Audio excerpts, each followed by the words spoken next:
Hi, I am D. Gopi, lecturer in Commerce, Government Degree College, Bichkunda, Kamareddy District, Telangana. So, last class we are explained arithmetic median, totally completed. So, arithmetic median in series are three types: individual series, discrete series, and continuous series. Explained and problems also completed.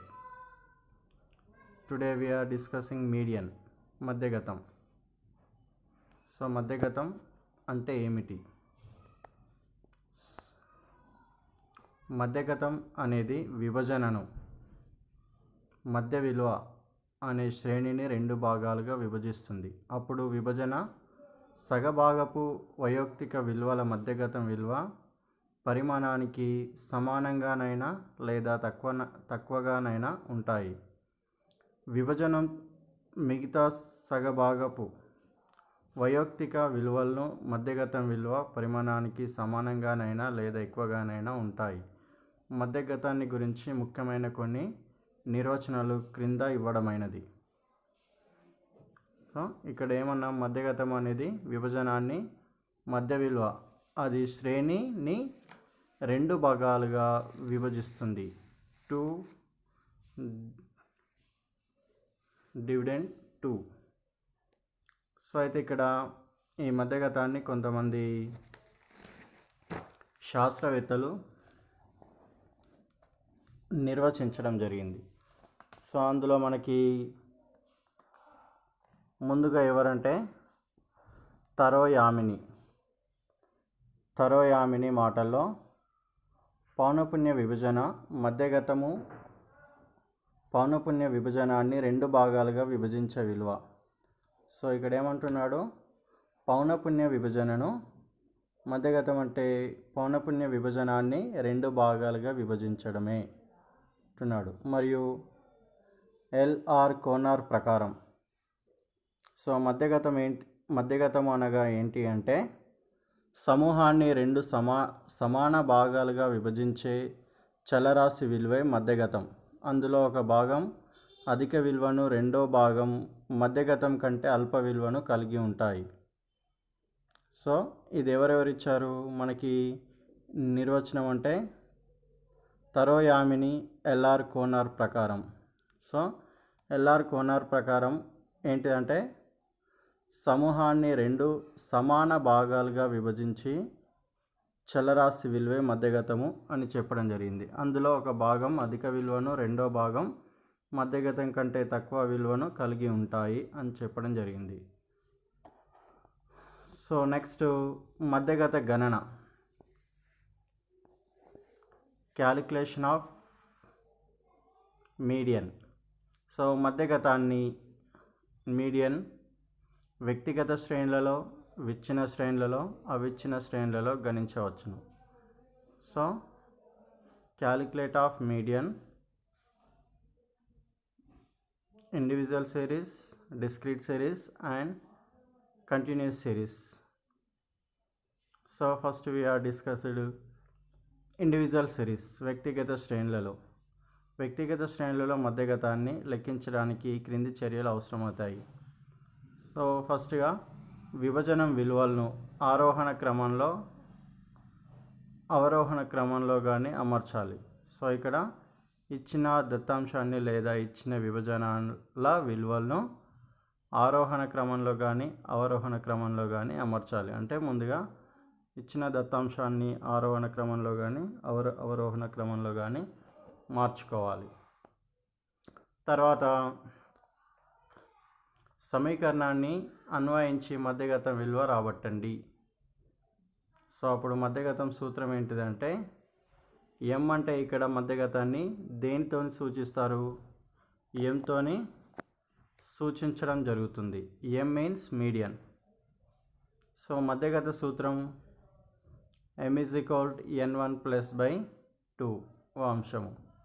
So ఇక్కడ n అంటే అంశాల మొత్తం, అంశాల మొత్తం. So దీన్ని మనం ఒక example ద్వారా చూసుకుందాం. నెక్స్ట్ ఇక్కడ మనకి చతుర్థాంశాలు, దశాంశాలు, శతాంశాల అర్థం గురించి చెప్పుకుందాం. ఇచ్చిన శ్రేణిలో మధ్యగతం 2 భాగాలుగా విభజిస్తుంది. ఇచ్చిన శ్రేణిని మధ్యగతం అంటే మనకు మధ్య విలువ 2 భాగాలుగా విభజిస్తుంది. మొదటి చతుర్థాంశం శ్రేణిలోని మొదటి భాగాన్ని 2 భాగాలుగా విభజిస్తుంది. అంటే మనం ఇచ్చిన దత్తాంశాన్ని కానీ లేదా సమూహాన్ని కానీ 2 భాగాలుగా విభజిస్తాం కదా. సో ఆ విభజించిన తర్వాత మొదటి చతుర్థాంశం శ్రేణిలోని మొదటి భాగాన్ని 2 భాగాలుగా విభజిస్తుంది. సో చిన్న దత్తాంశం పైన ఉన్నది ఉంటుంది కదా, సో దాన్ని మనకి 2 భాగాలుగా విభజించడం జరుగుతుంది. మూడో చతుర్థాంశం శ్రేణిలోని మిగతా భాగాన్ని 2 భాగాలుగా విభజిస్తుంది. కాబట్టి శ్రేణిలోని చతుర్థాంశాల మొత్తం సంఖ్య 3. మొదటి చతుర్థాంశాన్ని దిగువ చతుర్థాంశం అంటారు. దానిని Q1గా పేర్కొంటారు. దాన్ని ఏ విధంగా పేర్కొంటారు? Q1గా పేర్కొంటారు. మూడో చతుర్థాంశాన్ని మనకి ఎగువ చతుర్థాంశం అని అంటారు. మూడో చతుర్థాంశాన్ని ఏమంటారు? ఎగువ చతుర్థాంశం అని అంటారు. దానిని Q3గా పేర్కొంటారు. సో దాన్ని ఏమనుకోవాలి? మనం Q3 అనుకోవాలి. రెండో చతుర్థాంశాన్ని Q2గా చెబుతారు. అది మధ్యగతంలో సమానం. ఇచ్చిన విభజనాన్ని దశాంశాలు 10 సమాన భాగాలుగా విభజిస్తాయి. అందులో D1, D2, D3 నుంచి D9 వంటి 9 దశాంశాలుగా D5 విలువ మధ్యగత విలువతో సమానంగా ఉంటుంది. ఇచ్చిన విభజనాన్ని 100 సమాన భాగాలుగా విభజిస్తాయి. అందులో P1, P2, P3 నుంచి P99 వంటి 99 శతాంశాలుగా ఉంటాయి. సో వీటిని మనం ఇప్పుడు ఒక ఎగ్జాంపుల్ ప్రాబ్లం ద్వారా మనం ఎక్స్ప్లెయిన్ చేసుకుందాం.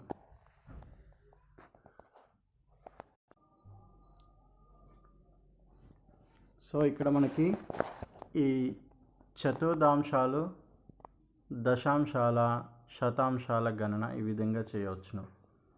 మధ్యగతాన్ని గణన చేయడానికి ఉపయోగించే పద్ధతిని ఉపయోగిస్తూ చతుర్థాంశాల, దశాంశాల, శతాంశాల విలువల్ని కనుక్కోవచ్చు.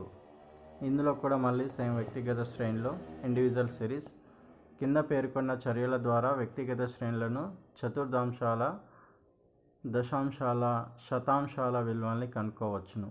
ఫస్ట్ ఏం చేయాలి అంటే కింద ఇచ్చిన దత్తాంశాన్ని ఆరోహణ లేదా అవరోహణ క్రమంలో మార్చుకోవాలి. సెకండ్, QDPలను రాబట్టడానికి క్రింది సమీకరణాలను అన్వయించాలి.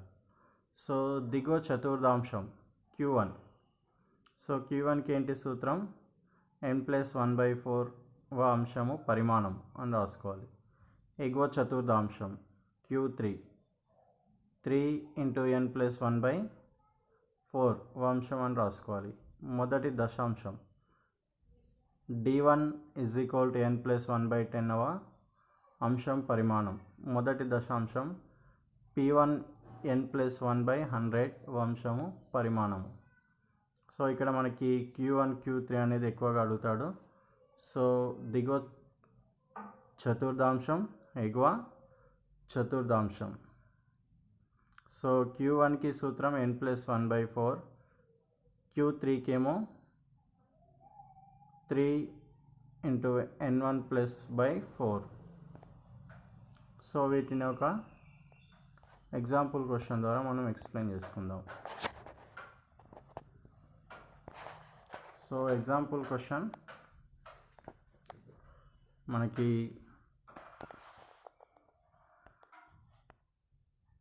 ఈ క్రింద ఇచ్చిన దత్తాంశం నుండి M మీన్స్ మధ్యగతం మరియు చతుర్థాంశాలు ఎగువ దిగువ చతుర్థాంశాలను కనుక్కోండి. సో ఏమేమి కనుక్కోమంటున్నాడు ఇక్కడ? ఎగువ దిగువ చతుర్థాంశాలను కనుక్కోమంటున్నాడు. సో కనుక్కోవాలంటే ఇక్కడ మనకి ఇచ్చిన క్వశ్చన్ ఏంటిది? 61, 62, 63, 61, 62, 63, 61, 63, 64, 64, 60, 65, 63, 64, 65, 66, 64. సో వీటిని మెయిన్గా మనం ఇప్పుడు ఎట్లా రాసుకోవాలంటే సీరియల్ నెంబర్ ప్రకారం రాసుకోవాలి. సో ఇక్కడ మొత్తం మనకు ఎంత ఉన్నాయి దత్తాంశాలు అంటే 14 ఉన్నాయి. సో 14లో మనం ఆర్డర్ ప్రకారం 1 2 3 4 5 6 7 8 9 10 11 12 13 14 వరకు రాసుకొని, సో ఇచ్చిన దత్తాంశం ఉంది కదా, ఇచ్చిన దత్తాంశాన్ని ఆరోహణ క్రమంలోకి రాసుకోవాలి. ఆరోహణ క్రమం అంటే సంఖ్య చిన్న స్థాయి నుంచి పెద్ద స్థాయి సంఖ్య వరకు మనం తీసుకోవడం జరుగుతుంది అన్నట్టు. సో ఇందులో మనకి చిన్న సంఖ్య ఏది? ఇచ్చిన దత్తాంశంలో 60 కాబట్టి 60 తీసుకున్నాము. నెక్స్ట్ 61 ఒకటే ఉంది కాబట్టి ఒకటి తీసుకున్నాం. 61లో 2 ఉన్నాయి, ఫస్ట్ అండ్ ఫోర్త్. 62లో ఒకటే ఉంది, సెకండ్. 63లో ఎన్ని ఉన్నాయి? థర్డ్, ఫిఫ్త్, సిక్స్త్, అంటే 3 టైమ్స్ ఉన్నాయి. 63 63 63 తీసుకున్నాగా 3 టైమ్స్. నెక్స్ట్ 64 ఉంది కదా, 64 అనేది ఎన్నిసార్లు రిపీట్ అవుతుంది మనకి? ఇక్కడ 1 2 3 4 టైమ్స్. సో 64 64 64 4 టైమ్స్ రిపీట్ అయింది కదా. నెక్స్ట్ 64 అయిపోయింది కాబట్టి 65 అనేది ఒకేసారి ఉంది, 13కి ఎదురుగా 65. నెక్స్ట్ 66 14th కాలం కాబట్టి లాస్ట్ 66 లాస్ట్. నెక్స్ట్ ఇప్పుడు ఏం చేయాలి? మనం ఇచ్చిన దత్తాంశాన్ని ఆరోహణ క్రమంలోకి మార్చుకున్నాం, అంటే చిన్న సంఖ్య నుంచి పెద్ద సంఖ్య వరకు మార్చుకోవడం జరిగింది. తర్వాత ఇప్పుడు ఏం చేయాలి? మనం సూత్రాలలో ఇంప్లిమెంటేషన్ అనేది చేయాలి. సో చేయాలంటే మనం సూత్రాలు మనకి ఏమేమి ఉన్నాయి చూసుకోవాలి ముందుగా. సో మనకి ఏ సిరీస్ వేసుకున్నాము? ఇండివిజువల్ సిరీస్, వ్యక్తిగత శ్రేణులు చేస్తున్నాం కాబట్టి వ్యక్తిగత శ్రేణులలో మనకి మధ్యగతానికి సూత్రం ఏంటిది? m = n1 + by 1 n + 1 by 2. m = n + 1 by 2. So ఇక్కడ m అంటే మధ్యగతం, మీడియన్. n అంటే అంశాల సంఖ్య. సో అంశాల సంఖ్య ఇక్కడ ఎంత ఉంది? 14 కాబట్టి 14 + 1కి 1/2 చేస్తే మొత్తం 14 + 1 ఎంత? 15/2 వేస్తే 7.5వ అంశము, అంటే 7.5వ అంశం. సో 7.5వ అంశం అనేది ఎక్కడ వస్తుంది మనకి? ఇక్కడ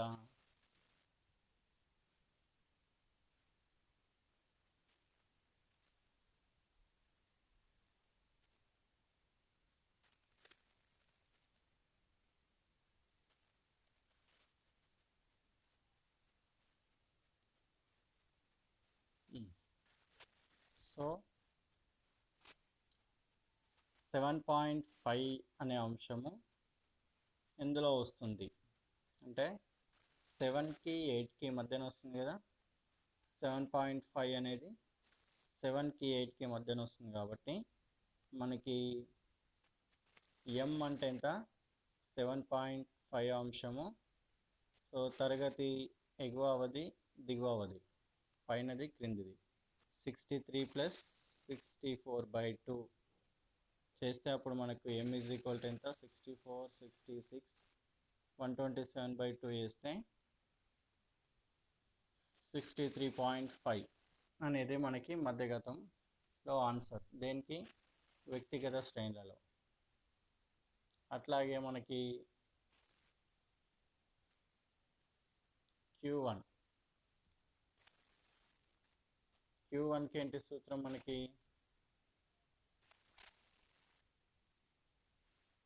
Q1కి n+1/4 Q1 కూడా లెక్కించమన్నాడు కదా. సో n+1/4 చేస్తే Q1 = 14 అంశాల సంఖ్య n అంటే ఇక్కడ 14 కాబట్టి 14+/1 బై ఇక్కడ ఏం మారుతుంది 4 ముందు 2 కదా. సో Q1కి 4 n+1/4 సో 14+1/4 చేస్తే 14+1 15/4 చేస్తే Q1 అయితే వచ్చింది 3.75 అంశం. 3.75లో తీసుకోవాలి మళ్ళీ మనం, అంటే 3, 4 మధ్యన వస్తుంది ఇక్కడ 61, 62 అని అర్థం. సో 3.75 అంశము 61వ అంశము 62 అంశంలో ఉంది. సో 3 + 0.75 తీసుకోవాలి. 4వ అంశము 3వ అంశము. సో 4వ అంశము 3వ అంశాన్ని ఆ విధంగా రాసుకొని మనం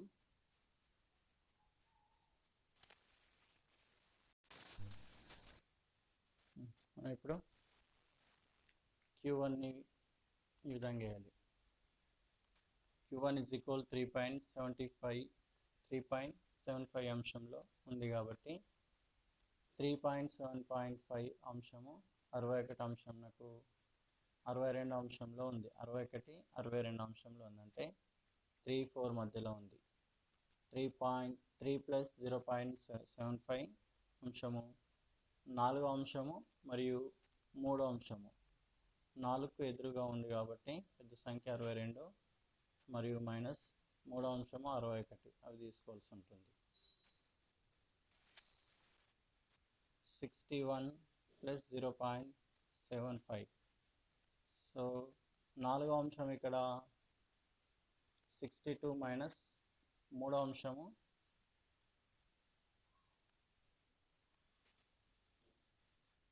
3వ అంశం మనకు 61 కాబట్టి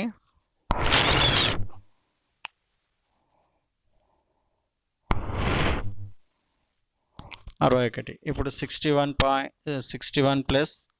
0.75 × 1 62లో నుంచి 61 తీసేస్తే -1 ఇక్కడ 61.75ని డివైడెడ్ బై అంటే వేరు వేయాలి. అప్పుడు 61 + 0.75 టు Q1. సో Q1 ఎంత మనకి 1 కాబట్టి 61.75. సో Q1 = ఎంత 61.75. నెక్స్ట్ Q3ని సూత్రం 3 × n+1/4. సో ఇక్కడ n ఒకటే కనుక్కోవాలి కదా. సో n అంటే అంశాల సంఖ్య ఎంత ఉంది 13 కాబట్టి Q3 = 3 × 14 అంశాల సంఖ్య 14+1/4. సో ఇప్పుడు ఏం చేస్తాం 14 + 1 15 15 × 3 45. సో 45/4 చేస్తే Q3 11.25 అంశంలో ఉంది. సో 11.5 అంశము 64, 65లో ఉంది. 64, 65లో ఉంది కాబట్టి Q3 11.0.25. ఇప్పుడు 12 అంశము 11 అంశము పెద్దది ఏది ఉంటే అది తీసుకోవాలి. సో తీసేస్తే మనకి Q3 = 64 + 0.25 65 - 64 మైనస్ చేస్తే 1 0.25 × 1 0.25 64కి 64 అట్లా అయింది Q3 Q3 total amount 64.25.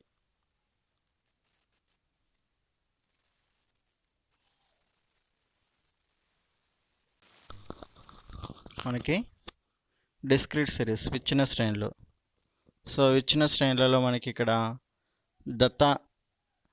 చతుర్థాంశాల, దశాంశాల, శతాంశాల విలువల్ని కనుక్కోవడానికి వ్యక్తిగత శ్రేణులు ఉపయోగించిన సమీకరణాన్ని ఉపయోగించవచ్చు. అయితే పౌనపున్యాలను సంచితం చేయాలి.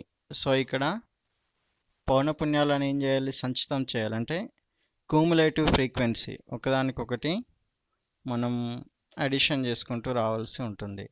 సో ఇక్కడ సూత్రం ఏంటిది?